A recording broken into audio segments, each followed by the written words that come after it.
Shelby. And we're from Bxtch, please. Welcome back to another episode. Yay. Episode number 15. 15. Okay. Let's go. Consistency. Okay.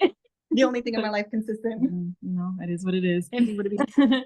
But today, if you guys haven't noticed, we do have a special guest that is joining us today. We have Miss T.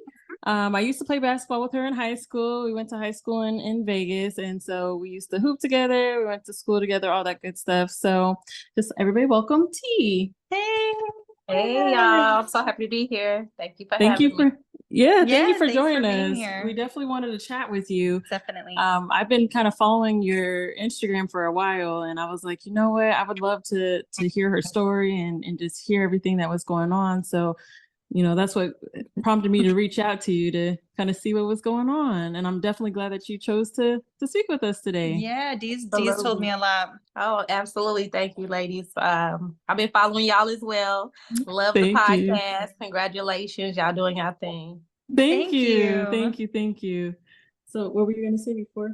Oh, no, that was it. I was just saying, Dee told me a lot. She's told me a lot about your story and just kind of like, where you are now. And she showed me pictures and I was like, oh my gosh, she's so beautiful. I was like, look at her. Yes, I am a stage 3 breast cancer survivor. That's gotta be challenging. 4 years. Wow. So with that, how did it all start for you? Well, wow, it's a crazy story. I just remember 2019. It was probably the day after Thanksgiving. I decided to put up my Christmas tree. So I was putting up my Christmas tree. I remember being on the phone with a friend. I went and laid down on my bed for a second just to take a break and have my conversation. And when I laid down, I saw like a lump on my inner left breast. And I was like, what is that? So I touched it. It was hard. It was small, but it was like a bead. I never felt it before, never seen it, but I actually saw it with my eye that day. So I was just like, I don't know what that is, but I didn't panic right away because in 2016, after having my second child, a golf ball size mass started to grow under my right armpit, and I panicked then, and I thought it was something then. So I went to the emergency room. They checked it out, and it was nothing. They told me it was just probably a clogged milk duct because at the time I was breastfeeding. So when I saw this, I had just had another kid who I was still breastfeeding. So I was like, I hope that's what it is. But it was just so awkward and so random that all of a sudden it was there. So I called my mom. I let her feel it. She was like, you need to get that checked out. So I went and got it checked out. It took about 3 weeks to be seen. So that whole entire 3 weeks, I'm trying not to panic. Oh, wow. Yeah, I bet. So right before Christmas, they give me an ultrasound and a mammogram. So during that 3-week period, I had kind of did some research about breast cancer just to see what it looked like. And so as they gave me my ultrasound, I could see the screen. And I kind of was like, oh, it looks similar to what I had seen during when I researched myself. But I was just like, I'm going to stay faithful. This can't be it. I got 3 babies. And my youngest at the time had just made 2. So I'm just like, please don't let it be that. So come February 1st, they had me wait that whole New Year, Christmas, all day. February 1st. They diagnosed it as stage 3 breast cancer. So it was one lump that I felt, but after my mammogram, it was 4 masses total, and it had started to travel to my lymph nodes. So the doctor, he told me what had to be done at that time. He was like, you're going to have a double mastectomy. I had never heard of that. I'm like, what is that? They was like, we got to remove your breast. And so at that time, I'm thinking they're just going to remove the lumps from my breast. No, to take all of my tissue from both breasts. And I had to do radiation 4 rounds, chemotherapy 4 rounds, and radiation was like 12 weeks. Oh, wow. Yeah. But that came later on. So I got the double mastectomy first, and then I went through my chemo. I mean, as I was going through chemo, I stopped a couple of times. I was just, I don't know, I was just questioning, like, am I doing the right thing? Because, you know, it's so much stuff out there where people like, well, you could heal naturally and all of this. Yeah. But I had heard so many negative stories as well of people who just went natural and didn't make it. So I was like, I'm just gonna do everything I can do. I'm gonna go natural path as well as do my chemotherapy. So it ended up working out. So I got both my breasts removed, and I thought that that was going to be that. But once I finished my chemo, they was like, okay, they tested me and they seen that I had a BRCA gene, BRCA. Never heard of that before then either. And so they said it's hereditary. Neither one of my parents have any cancer. Neither one of their parents had any cancer. So I was just like, how? Yeah. So they said because of that, they recommended that I remove my ovaries because they said ovarian cancer could come from that. Absolutely. And at the time, I was cool with it because I was like, I'm done having kids. But of course, once I did that surgery, it was like a regret kind of because I was just like, I don't know. I wanted to do it on my own terms. That's what I understandable. No, I felt like if I wanted to do that and not being forced, then it would have been a different story. Right. So after that, then came the radiation, 12 rounds of radiation. I was going, I don't know why I keep saying 12 rounds, 12 weeks. I had to go Monday through Friday every day. Wow. For 12 weeks? For 12 weeks. Oh my God. So God. The good thing about all of this is that it happened in 2020. So it wasn't nothing to do anyway. I got my family near. Yeah. So that was helpful. And finally, at the end of 2021, I believe it was about September where I got the call and they said your PET scan was clear. You don't have cancer anymore. So that's my short version. I mean, that's amazing. And I'm sure it's super hard and scary to deal with. I mean, having a double mastectomy, I'm sure is huge. Yeah. Because, you know, as women, you know, our parts, we kind of tend to hold on to those things to make us feel, you know, feminine. So in that time when you had to have the double mastectomy, how did you heal with it, like mentally? Because I'm sure that it was probably trying on you mentally. I think that was the hardest thing to hear initially because I was just like, okay, I'm gonna beat this. That was my mindset right away. But I don't remember really like flipping it. I almost fainted in a doctor's office when he said they're gonna take my nipples too. I was just like, I almost fainted at that point. I was like, ain't nothing else we could do. Like, so that was hard. And then the recovery was hard also. I remember being bedridden for like at least a good 2 weeks. But they kicked me out the hospital like right after the surgery. I'm still drugged up. That was crazy. They sent me home that same day. And I'm like, this is a major surgery. Am I really supposed to be going home? So right. That's wild. That is wild. Yeah. My mom and my husband ended up being my caretakers, so I'm grateful for that. But I felt like I should have still been in the hospital being looked after by a doctor. Oh, absolutely. Yeah, you should absolutely. Have. Yeah. So how old were you when you found the lump? Like what was that time? What was that timeline look like? I was 31 at the time. I had just turned 31 that same month. Okay. That's when I felt the lump in November. Yeah. Wow. That's wild. And then what's the difference in stages, if you don't mind explaining that? Like between stage 1 breast cancer, stage 2, stage 3, and stage 4. Like what are the differences between those stages? So it's really like the treatments. Stage 1, I think that you can just probably do radiation and maybe some medications monthly or something like that. Stage 2, it gets a little bit more serious where you have to probably have a surgery and radiation. Stage 3, which I had, was a double mastectomy. They also gave me hormonal therapy. So at first I was going to get a shot every month and then taking daily pills. I could not do it. I could not do it. So that forced me into menopause. The shots, it was pre-menopause before I got my ovaries removed. So that put me there, but I couldn't deal with the hot flashes, the mood swings and stuff. Girl, like I bet. I could imagine.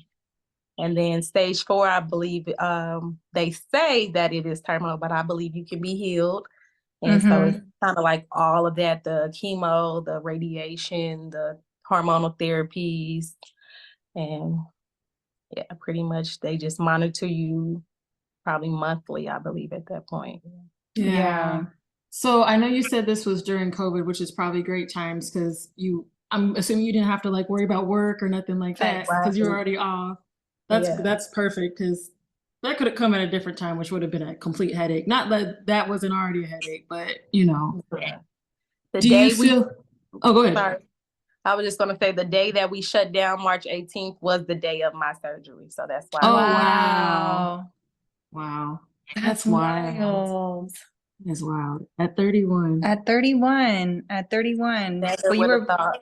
Yeah. Yeah. But you were blessed with what, you said 3 beautiful kids, right? Yeah. Yeah. Love that for you. That's crazy. So how was like your support system around you? Like how did that, help you kind of get through, as well as like, the aftermath of having, the double mastectomy done? Like how did that support look for you in your life?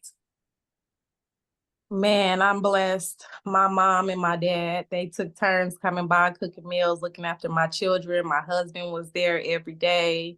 So I was good in that category. Like I was well taken care of. I didn't feel supported, loved, taken care of. So yeah, that was awesome for me. My kids, they were younger at the time, so they really couldn't fully understand. Yeah. But I always say I feel like my son, who was 2 at the time, I really feel like he helped me heal like the most. Wow. I had just finished breastfeeding him, so he was already, clingy, but just all day long, he would just kiss on me, just wanting to sweet hugging baby. me, like loving me. Yes, and so his love did so much for me. I love that. That is so sweet. I love that. That's so sweet. Oh, wow. I don't have no kids, but I think that's adorable. So I know you also had your ovaries removed and it hit you kicked you into menopause. How did you feel about having that as well? I mean, I know you've expressed like you would have liked to do that on your own terms, but did you have any, I guess between both of the surgeries, with the first part of your surgery and the second part, did you have to kind of reframe how you felt about like womanhood for you, or were you Absolutely able to? Yeah. It was hard because I already was breastless. Yeah. And then to have that go as well, not have a cycle anymore, it was a lot on me mentally. I think that I also have moments of I won't say regret. I always just ponder, like, did I make the right decision? Because what if it would have never happened and I just did that out of fear? Yeah. And sometimes I'm like, okay, maybe it wasn't fear. Maybe I just took the necessary precautions and I did what needed to be done. So I try to stay positive and think of it that way. But sometimes I just have those mental battles. Yeah. Like, yeah, I don't know if I made the right decision. And some days I feel more strongly about it. Yeah. No, I mean, I totally get that. I had a hysterectomy 2 years ago because there was concerns of me potentially having cancer. Actually, if I would have not had the surgery, probably either last year or this year, I would have actually had it because of the way that it was tracking. And so I kind of had that thought for a little bit, even though I didn't even want to have kids. But it was still a thought like, well, maybe I should have done something a little bit more conservative. And I kind of went back and forth with it. But I was like, you know what? Like, if I can, to ease it, I was just like, it was the best decision I needed to make for myself, that I didn't have to worry about potentially, going that route. So I get it. I totally understand, because I definitely was there as well. I still have my ovaries, but everything else is gone. And I'm not going to lie, not having a cycle, well, not having a period. I still have a cycle, but not having a period has been pretty great. Yeah, that part is a good thing. Tampons and pads are expensive. They are very expensive. Yeah. So may I ask you, what made you even like find out that something was wrong with your ovaries? Like what was taking place? Well, so the reason why I ended up having to go that route anyway is because I had kept going to get my, my yearly checkups. And there had been a couple of times in the past years where they had spotted things within my my uterus and like my cervix and stuff like that. And they had to remove certain sections out. So I went back again and everything. Like I had gone to a couple of other appointments years later, and they had come, my paps were normal. But I went back again like that last time. And they were like, yeah, you have these abnormal cells again. But this time they were in different areas and they were higher on the scale. And I was like, well, this is in a different area, which you thought you got all of the, the degrees of margin? They thought they got all of that out and they didn't. Well, they did, but it just appeared in another area and at a more advanced rate. And they were like, well, we can do the same type of procedure we did last time, but there is a good chance that the next time it happens, it will be cancer. Wow. Okay. And I was like, well, I don't want that. So, and he was, my doctor, he was a little hesitant because he's like, you're young, you could still have kids, da, da, da, da. And I was like, I don't want that. Like, if I change my mind at some point, we'll figure it out. Cause I saw my ovaries. So if I needed to do IVF or something like that, I could adopt. There's options, but I wasn't willing to risk having cancer over having a potential kid that I wasn't really wanting to have kids in the first place, So that's how that whole thing started out. Okay. Well, that's the thing that you found it out before. Right. Yeah. Anything. Yeah. Yeah. I mean, I had to just keep checking, and it was doing so well for so long until it wasn't. So. Yeah, I have to do the same because I did the 23andMe thing because I don't know my father's history, my biological father and like his side of the family, but I actually have the BRCA gene. So I have to like go and get my boobies checked all the time. And like, I get frequent breast, like cysts in my breast. And so I'm always having to go and get checked, and it's like always freaks me out. I was like, oh my God, what is this? I actually have to go get a CT done just to see if I have, if this is a cyst or not. So I understand that fear of like finding that out, you know what I mean? And just being like, did I make the right choice? Cause they've suggested, cause I know women who have gone out, who found out that they actually have the BRCA gene. They haven't tested, for breast cancer or anything like that, but they do have that gene, and they go out and they get the mastectomy done as like a precaution. Right. And so like, I know a lot of women who've done that. And, I've thought about it. I was like, it's been, suggested by doctors and stuff like that, but I'm like, maybe I should wait, maybe I shouldn't. I don't know. So I understand like that thought process behind what she was explaining. Yeah. Okay. Did you know about the BRCA gene, or did someone in your family tell you? Like, how did you know that you had it? So I did the 23andMe, which is the ancestry. Yeah, it's like Ancestry. So I went in, I set my DNA in or whatever, and the 23andMe, you can either have like your heritage or whatever, kind of like that. But then there's also like a medical aspect to it, like an overall health. And they test for the BRCA gene. They test for like hearing loss, kidney issues, all sorts of shit that they test on there. And that's how I found out. And I was like, oh my God, I'm positive for this. Like, and I know what it is because my background is in biomedical sciences. Okay. So I was like, this is why I had a whole panic attack, girl. I was like, what am I going to do? I was like, like I went to my doctor immediately, told her what I found out, showed her the results. And she was like, okay, well, these are some options that we can do. We can just kind of do like, I started getting mammograms, probably like when I was 28, so that I can just kind of keep up and make sure. Yeah. And I do daily breast exams because I'm, paranoid as shit. I'm like, I'm gonna have to try that. 23andMe is what it's called. It's called 23andMe. Mm-hmm. Okay. Yeah. I mean, it'll give you some really cool things about like your ancestry. So you'll find out where you're from, where your people are from, and all that. Then you'll also find out, also find out about like your health stuff, which is super important. Cause I know if your family's anything like my family, they don't know nothing. They don't talk about it when it comes to like health stuff. You got cousins that aren't your cousins. So you trying to figure out the pretend cousins are like I need to know health stuff. Facts. So that's a really good, that's a good option to use. Facts. So I wanted to ask you a question, T. What did, like after you healed physically, kind of what did the, healing process for you look like after the fact? Like once everything was, you know, healed and that, did you go to therapy? You know, what kind of helped you heal mentally after? I still think I need therapy, and I still think I'm gonna go. But we all need therapy, girls. Okay. It's okay. It is okay. I definitely just saw myself in nature a lot. Like I was always trying to hike, be outside, work out, change my diet. And like mentally and spiritually, like I had to do a lot of forgiving of people, just like letting stuff go. Cause I'm not sure. I mean, yeah, I had the BRCA gene, but what caused it to form into cancer, I just realized like I was going through a lot mentally prior to 2020. Like a lot of mental battles. A lot of it probably was postpartum depression. But I realized that I was harboring a lot of unforgiveness in a lot of different relationships. So I had to just mentally like reset. Take a lot of me time. Definitely I had to just spend a lot of time by myself, just resting, journaling. Yes, I love that.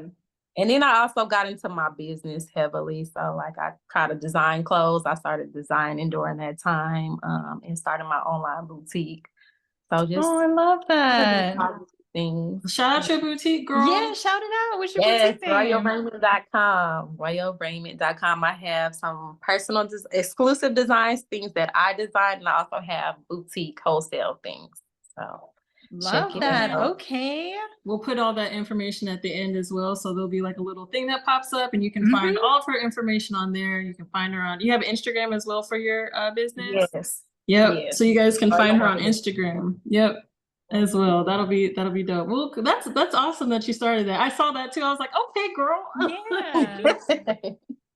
Yep, trying to stay positive. Yeah. I love that. Wow. I love that. So what does life look like for you today? Like what is, you know, you have your online boutique, but like what does it look like, you know, and kind of like your day-to-day shit, you know? You just got through like this whole crazy journey. Yeah. You know, you a whole new girl. Like what's your day-to-day look like now? So my day-to-day, I'm still trying to find the perfect manufacturer. I done went through like 2 different people that it just did not quite work out. The timelines was way too long for me. But so I still teach, but after that I go into just, I'm planning a fashion show September 7th. So that's really what takes a lot of my time when it comes to my business. But my day-to-day is just working on my business, hanging with my kids, getting them busy in sports, and that's about it. Yeah, I love that. That's awesome. That's just like, I think it's so beautiful that, you know, I see so many women that go through this, you know, or just go through, you know, big traumatic events in general, especially when it comes to like our womanhood and stuff like that, and just how we can go through that, and we go through that with such, you know, dignity and grace, and then we come out like just so much stronger and even more beautiful, and just like, this is me, this is what I did, you know. And I just love being able to see that. I don't like that we have to go through it. That part sucks. But I love, you know, the beauty afterwards. Absolutely. I would say it definitely made me a stronger person. Some people even told me it made me better. I didn't know how to take that at first, but I guess I get it now. Yeah, like thank you, but but it definitely made me mentally stronger. Yeah. Well, it brought out the strength that I didn't know I had. I'll say that. I always consider myself as a strong person, but I didn't know I could be that strong like me. I couldn't even take a shot from the doctor prior to all this. Now I just go in like it ain't nothing. Like I'm used to this now. I don't know. But yeah. Do you feel like you have different appreciations for things that you may have not had prior to all of this? Absolutely. It makes me think twice about how I respond and react a lot of the times, just not taking things for granted, not holding on to bitterness or petty things. And it just makes I enjoy life more. Like I'm facing my fears. I done went skydiving, girl. What? I'm like, what? Did you really? You did? That's amazing. I love that. Yeah, I never would have thought I would have did, but I'm just like, no, I'm going to enjoy my life. I'm going to live it to the fullest. I'm still here. So, yeah. Yes. That's awesome. I love that. I love that, just what we like to experience afterwards, like we just kind of go full throttle in life after you go through some hella, crazy shit. Yeah. And we're just like, I'm all in. Like, living my best. Living my best. It's so funny because you think about when people are like, I'm just living my best life, but going through something like traumatic when it comes to your like well-being or your health, that living your best looks very different than somebody else who might just be kicking it. You know what I mean? It just is a different experience. And it's like, I'm not judging you living your best, how you living your best, but like this is a celebration of my life type of living my best. Like it's very different. It's intentional. Yes. Purpose. I'm trying to live in purpose. Yeah. It is. It is. That is beautiful. Where you live at now? I live in Orlando, girl, and I saw you was out here. I was like, dang, I could have came and did the podcast out there. But I was like, I didn't want to ruin your family time, girl. But I was like, dang, she was just here. If I would have known, I would have been there. Yeah. Yeah. I've been out here, girl, almost 10 years. 10 years in June. Oh, I know you love it. It was so beautiful out there. All that green. It's nice, but it's interesting. It's that. That's interesting. It is interesting. Living here is interesting. Yeah, it's it's no Vegas, but it's different, but it is definitely a little different in like the bad ways, like all the bad ways. Yeah. Okay. I understand that. Yeah, it was beautiful seeing all the green, but it's a different story when you got to stay there all the time. 100%. Yeah, 100%. It's a little wild sometimes, but we're doing what we can in our own little way. So, yeah, you're still in Vegas? I'm still in Vegas. I came back in 2015. I was in Chicago. That's where my husband's from. Okay. I knew it. So we here. Yeah. But I don't want to stay here. Now he's set on staying here. I'm trying to get somewhere else. Girl, where are you looking at to move to? The place we both agree on is either Dallas or Houston. Okay. But, yeah, I was feeling more of like maybe Atlanta or something like that. But we both agree Dallas. Yeah, Texas is not bad. Like housing market's great. I know. Yeah, it's apparently a really good place to raise a family. Yeah. So that's an option, girl. Trying to get them to go. Right. Just do it. Just be like, this is happening. That's right. We got That's it. We're going. So I know we talked a lot already about, everything that you've gone through, and we just wanted to know, as we kind of wrap things up, what does it look like for T in the future? We know you're doing the fashion show and planning the fashion show and things like that, but just in life in general, what does it look like for you in the future? Well, I'm just trying to be my own boss in every kind of way. Yes, ma'am. I want my own storefront. So that's like the end goal for Royal Raiment. But I also have different goals, like for my children, they make juice. But I'm like, if we can get their juice in stores, trying to work on doing that. I'm just trying to explore, travel, see the world, go everywhere I can, leave a legacy for my children's children. Yes. I just want to be fulfilled, in every capacity, in every way. We get it. Like whatever it is that I'm doing, I just want to do it to the fullest. Absolutely. Yes, I love that. Yeah, because you have the opportunity to do that. Like you got to take that. So for sure. So just for kind of other women who are out there who either have gone through this, is currently going through this, what advice would you give them? If you could sit down and talk to them face to face, what would you tell them? I would tell them, first of all, you got to stay faithful. Believe that you can be healed and you will be healed. Do the work and you can be healed. No matter what the doctor says, they're going to diagnose you and give you their input. But if you believe that you can be healed, I don't care what stage you are in, you can be healed. You can heal your body. Believe that you can be healed. And just stay strong. Like, don't give in. Don't doubt it. I can't say don't fall apart, but you know, you're gonna have your days, but just believe that you can survive this. Sometimes they try to put you on a timeline saying, well, most people don't make it past this date or whatever. Like, don't believe none of that. Don't let that into your mind. Stay strong, build yourself up daily, say your affirmations, go get your mammograms.